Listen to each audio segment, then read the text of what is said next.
नमस्कार, आप देख रहे हैं मेडिकल माइक और मैं हूं आपके साथ सन्नी प्रियदर्शी। आज हम मौजूद हैं शहर के बहुत ही मशहूर डॉक्टर विकास शर्मा जी के पास और हम आज उनसे जानेंगे कि पेट्स का जो है डॉग का वो प्रेगनेंसी किस उम्र में शुरू होता है और उस दौरान किस प्रकार से उनका केयर किया जाए। इन तमाम चीजों पर बात करने के लिए आज हमसे जुड़ रहे हैं डॉक्टर विकास शर्मा जी। बहुत बहुत स्वागत है sir medical thank you mike में सर। जी।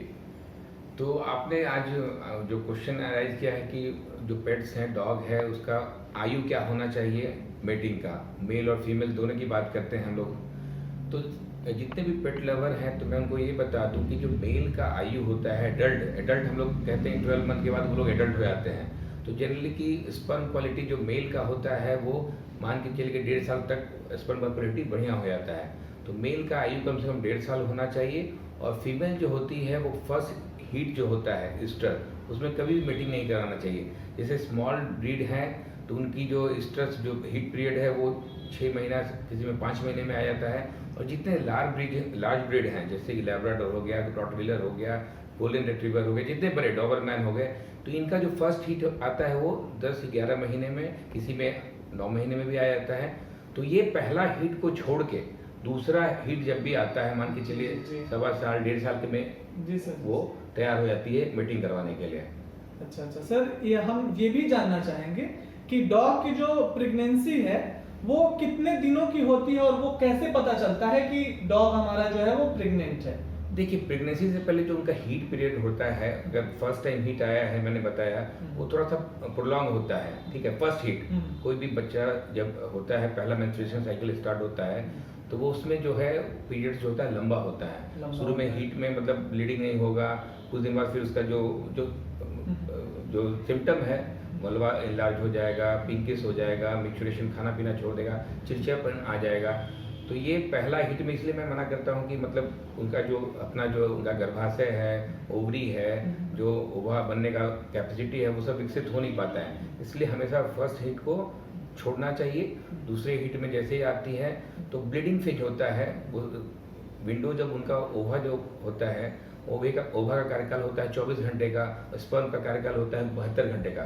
मतलब 72 घंटे तक स्पर्म उसके यूनी में, उसके यूट्रस में जीवित रह सकता है अगर मीटिंग होता है तो। लेकिन ओवा 24 घंटे के लिए ही फर्टाइल होता है। तो एक पीरियड होता है, विंडो ओपन होता है, जिस समय उसका एस्ट्रोजन का लेवल थोड़ा सा मतलब कहते हैं ना, विंडो ओपन होता है, ब्लीडिंग फेज कम होता है, जिस समय सबसे ज़्यादा ओव्यूलेशन होता है वो मान के चलिए कि किसी में 9 दिन में होता है, किसी में 11 दिन में होता है। तो वो पर्टिकुलर डॉक्टर से अपने कंसल्ट करके उसी दौरान या तो उसका प्रोजेस्टेरॉन टेस्ट होता है, वो प्रोजेस्टेरॉन का लेवल कितना है, बहुत हाई है, वो विंडो 10 से 12 के बीच में ओपन होता है, तो उससे सटीक होता है मीटिंग करने के लिए। तो वो भी जो भी एक्सपर्ट आपके डॉक्टर हैं, गायनेकोलॉजिस्ट हैं, उनसे संपर्क करें एक पर्टिकुलर डेट पे। आजकल ये भी है कि आज मीटिंग करवाए तो फिर एक दिन गैप करके दूसरे दिन मीटिंग, अगर अच्छा से मीटिंग हो जाता है तो एक ही मीटिंग सफिशिएंट होता है। अगर आपको पता है कि ओवा तैयार है, भी तैयार है, दोनों मीटिंग हो गया है, लॉकिंग अच्छे से हुआ है, जो ऑस्पेनिस फंसने का जो होता है पीरियड वो करीब करीब 20 मिनट 25 मिनट तक होता है, अच्छे से अगर लॉक होता है और तो मान के चलिए कि वो आपका 100% वो कंसीव कर ही जाएगा। और जो प्रेगनेंसी का कार्यकाल होता है स्टार्टिंग का, आपको 3-4 दिन जब तक कि जाइगोट बन के तैयार ना हो जाए, आपको स्पेशल केयर करना होगा कि आपकी फीमेल जो है अच्छे से रहे, सीढ़ी ऊपर नीचे नहीं उछले।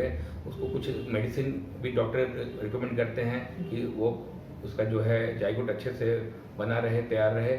और मान के चलिए डॉग का जो गेस्टेशन पीरियड होता है वो 60 डेज होता है, ±2 डेज मान सकते हैं, या तो 2 दिन पहले वो आपको वेलबिंग कर सकता है, 2 दिन बाद भी कर सकता है। अगर इससे ज़्यादा होता है तो फिर आप अपने वेट से संपर्क करें, लेकिन ये 60 डेज का इसका गेस्टेशन पीरियड होता है।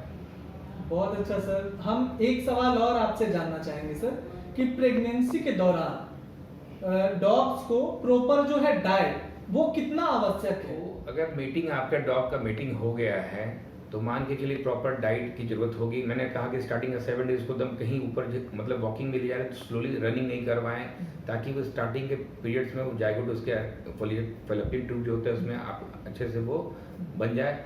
और धीरे धीरे जैसे ही 10 दिन होता है उसके बाद मान के चलिए कैल्शियम और मल्टीविटामिन की ज़रूरत होती है उसको, ताकि उसके बच्चों का विकास हो सके तो ये मान के चलिए 45-50 डेज पे, मतलब अगर 60 डेज का जेस्टेशन पीरियड है तो आप 50 दिन तक उसको मल्टीविटामिन, प्रॉपर न्यूट्रिशन, जो डाइट की रिक्वायरमेंट है, बैलेंस डाइट होना चाहिए, इसमें प्रोटीन होना चाहिए, कार्ब होना चाहिए, सब कुछ होना चाहिए। और जैसे जैसे गेस्टेशन पीरियड मतलब पीक होगा, मतलब 55 दिन, तो उसके बाद वो उनका जो होता है डाइट कमने लगता है, खाना वो छोड़ देता है। तो खाना छोड़ेगा, फिर जैसे 60 डेज होगा तो थोड़ा टेम्परेचर डाउन होगा, वो बिहेवियर जो नेस्टिंग वाला वो पूरा बिहेवियर, हाँ, चेंजेस होने लगेगा, उसके मेमोरी ग्लैंड स्वेलिंग होने लगेंगे, वो सब सिम्टम आने लगेगा। तो उसको बैलेंस डाइट की बहुत ज़रूरत है। और जैसे जैसे बच्चा मान के चलिए कि 45 डेज प्लस बहुत तेज़ी से उसका ग्रोथ शुरू हो जाता है बच्चों का, उसके बाद वो एक्सरे में भी दिखने लगते हैं। 30 डेज प्लस में आप अल्ट्रासाउंड वगैरह हाँ, कराने पे पता चलता 35 डेज के बाद अल्ट्रासाउंड में ये पता कर सकते हैं। प्रोजेस्टेरोन टेस्ट होता है, प्रेगनेंसी जो रिलैक्सिंग टेस्ट करते हैं, उससे भी आप जान सकते हैं 30 डेज प्लस पे कि आपका बिच जो है प्रेग्नेंट है कि नहीं। तो स्पेशल केयर आपको देखिए 60 डेज बहुत बड़ा होता नहीं है, इसमें आपको सावधानी बरतना पड़ेगा और 60 डेज उसको अच्छे से आपको रखना होगा। उसके बाद भी जब डेट उसका डेवलपिंग का टाइम आएगा तो उस समय भी आपको वेट को संपर्क करना होगा, अच्छे से प्रॉपर केयर करना होगा। ये एक अलग चैप्टर है। सर, हम ये जानना चाहेंगे कि डॉग के प्रेगनेंसी के दौरान वैक्सीनेशन कराना कितना जरूरी है, और जब वो प्रेग्नेंट रहते हैं तो कितने बच्चे जो है वो पैदा करते हैं? देखिए, आपने बहुत अच्छा सवाल किया कि प्रेगनेंसी के दौरान तो वैक्सीनेशन मैं कभी मतलब अलाउ नहीं करता हूँ। हमेशा ब्रीडिंग करने से पहले मेल भी 100% वैक्सीनेटेड होना चाहिए, फीमेल भी 100% वैक्सीनेटेड होना चाहिए, ताकि उनके बच्चों में जो रोग प्रतिरोधक क्षमता है वो ट्रांसफ़र हो सके। अगर आपका बिच जो है वो parvo, distemper, hepatitis, anti rabies के वैक्सीनेशन नहीं लगे हैं, प्रॉपर डिवर्मिंग नहीं हुए हैं, तो मान के चलिए कि माँ के दूध से बच्चों में बहुत सारे वर्म्स जाएंगे। जैसे ही बच्चा पैदा लेगा, आँख खुलने के 14 दिन बाद उसको कई तरह की बीमारियाँ अगर ऑलरेडी अगर उसमें एटमॉस्फेयर में है तो उससे संक्रमण होने के चांसेस हो जाते हैं। तो माँ बाप का वैक्सीनेशन प्रायर टू मेटिंग 100% जरूरी है।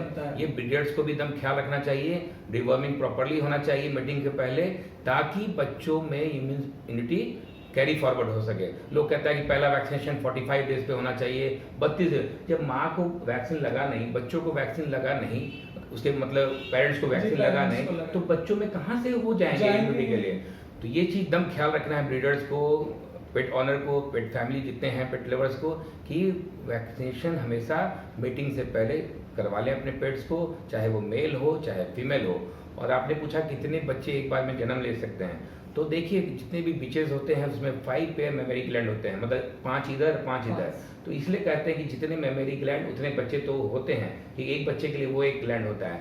तो 10 मैक्सिमम बच्चों का जन्म वो माँ दे सकती है, लेकिन एवरेज 6-8 तो ये बच्चे होते ही। अगर बहुत अच्छे से आपने टाइम पे उसका फर्टिलाइजेशन मतलब मीटिंग करवाया तो किसी से 12 भी होते हैं, किसी में 2 भी होके रह जाते हैं। तो ये डिपेंड करता है कितने अच्छे से आपने मीटिंग उसका टाइम पे करवाया।